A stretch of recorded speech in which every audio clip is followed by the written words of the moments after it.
All right, good afternoon, everyone. It's Ian McDougall here with the Virginia Piedmont Heritage Area, and we're standing with Travis Shaw, our Education Director.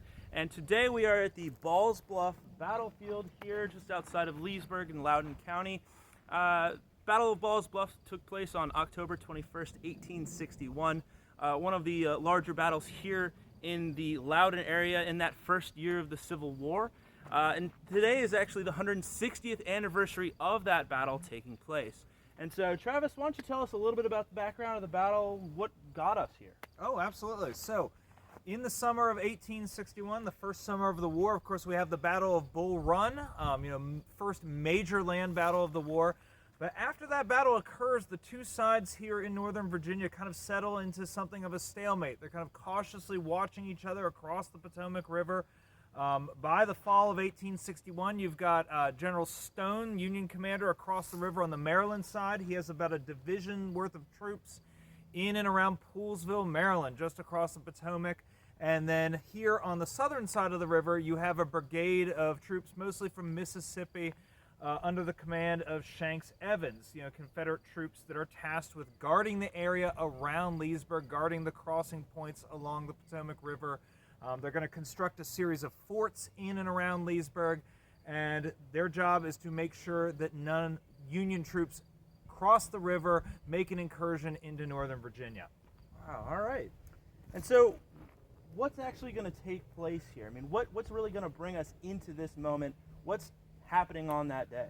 Okay, so the action that occurs here at Ball's Bluff really begins the day before the battle, October 20th, 1861, and it's going to begin with a failed reconnaissance. General Stone, who, as I said, is over on the northern side of the Potomac, is going to send a small group of soldiers from the 15th Massachusetts Infantry across the river to kind of take a look at or to check out some rumored Confederate movements that are occurring on this side of the river.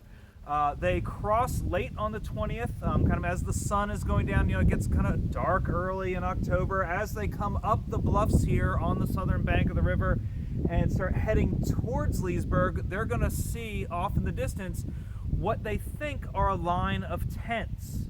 Now, in reality, it's going to turn out it's actually a line of trees off in the distance, but this is 1861. These are amateur soldiers on both sides, amateur officers on both sides.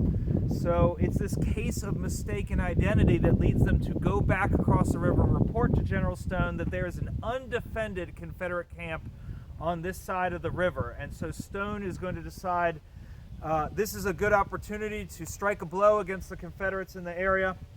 So on the 21st, the following day, he's going to send out two columns to cross the river and attack. He's going to send some mounted troops down the river to Edwards Ferry. They're going to cross the river there to make a diversion. And then he's going to send again the 15th Massachusetts as well as the 20th Massachusetts regiments across the river to go take out that Confederate camp.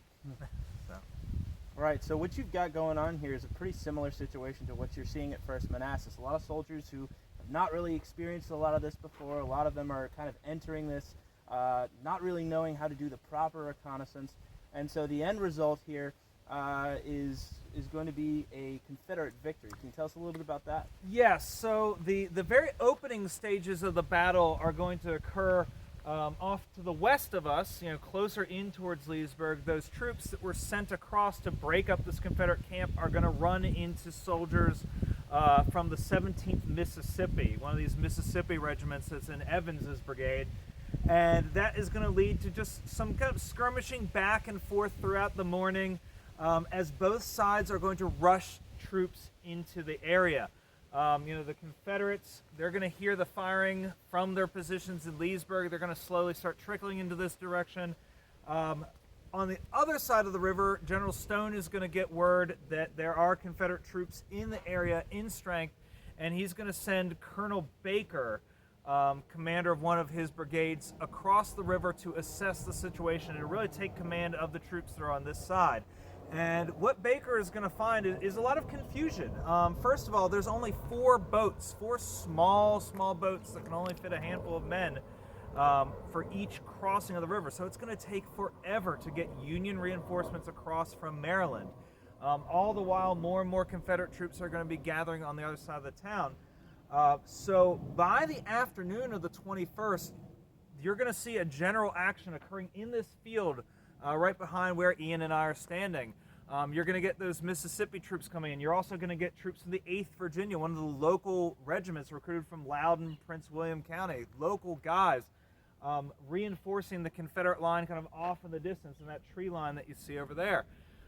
More and more Union reinforcements are going to come pouring in, but they've got to cross this river in these handful of boats. They've got to come scaling the bluffs here, which are incredibly steep. We might go take a walk over there to give you an idea how steep they are. And they're really, by the end of the afternoon, going to be hemmed into this very small area with their backs against those cliffs, with their backs against the river, and really nowhere to go.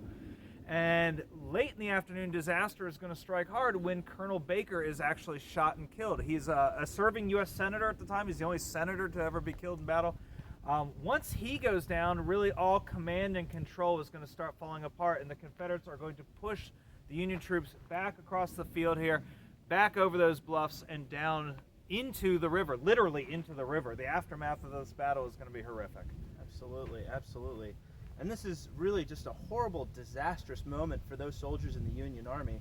Can you tell us a little bit about some of the ramifications? I mean, what comes of this? I mean, what's going to happen in the kind of aftermath of the battle, and what are some of the ramifications on the local populace? Sure. So again, by Civil War standards, the Battle of Ball's Bluff is not a particularly huge battle. We're not talking about tens of thousands of soldiers, but because of the circumstances that occur here, you have the death of a sitting U.S. senator. You have very, very lopsided losses. Again, the Union troops have nowhere to really retreat to. A lot of men are going to drown in the river. They're going to be shot down at the base of the bluffs.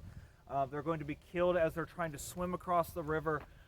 This is a horrific, horrific loss, and it's going to happen so close to Washington, D.C. I mean, literally bodies are going to wash down the river into Washington. So this battle is going to really come to the forefront of the public eye and certainly the coverage of the war. And it is going to lead to the creation of a joint board in Congress to control the oversight of the war. And their first kind of victim, we'll say, is General Stone. General Stone is going to be called before this board. He is going to be arrested for his conduct here and is eventually going to lead to essentially the end of his military career. He holds a few small commands, but really his service in the United States Army is going to end because of his conduct here at Ball's Bluff. Fairly or unfairly, he is going to become the scapegoat for what happens here. For the Confederates, it's a huge morale boost. They've defeated, again, Union troops on Virginia soil.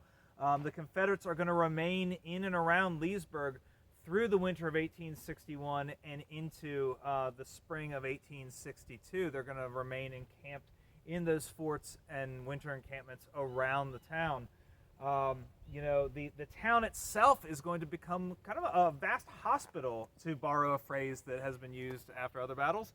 A hospital for the wounded of both sides. And if you visit Union Cemetery in Leesburg today, you can still see where the mass graves of many of the Confederate dead are. A lot of men from Mississippi, as well as local men, as I said before, from the 8th Virginia Regiment.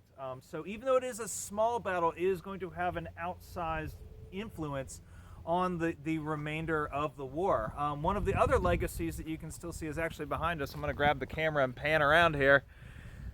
Right behind where Ian and I are is one of the smallest national cemeteries in the entire national cemetery system. And several of the United States dead from the battle remain here to this day. So, big legacy for such a small battle. Absolutely, yeah. Well, while it wasn't a massive tactical victory or a loss, it did have pretty large political ramifications. Absolutely. And would begin really a long period in which the civilian populace of Loudoun County would experience for just the next couple of years of that war. Absolutely. Yeah, a lot of local families are going to lose family members here. They're going to, again, feel the after effects of the armies just moving through this area, the wounded, the prisoners of war. Many of the prisoners captured here are going to be taken and held at the courthouse in Leesburg for a while. So it's really the first taste of war for the people of the Loudoun Valley. Yeah. Well, thanks, Travis. So again, we're here on the 160th anniversary, and this weekend here at the Battle of Balls Bluff battlefield here, we're going to have reenactors. There's going to be interpreters talking about the history of the battle. We'll have battlefield tours. The George Mason University Civil War Band will be here, as well as a ceremony honoring some of the soldiers who died here. So please come on out, check out the battlefield, and see what we have to offer you. Yeah, and all that programming is being offered by the Friends of Balls Bluff Battlefield and Nova Parks, who help administer the site. They've done a tremendous job of restoring the battlefield to what it would have looked like largely during the period. They've got a lot of trails that you can explore here. Also, if you're interested in the battle, the go-to reference that we like to always point people in the direction of is A Little Short of Boats by James Morgan. Fantastic book, probably the best volume there is on this battle. So if you're interested in learning more, come out this weekend or pick yourself up a copy of A Little Short of Boats. All right. Thanks, Ian. Thanks, and we'll see you next time.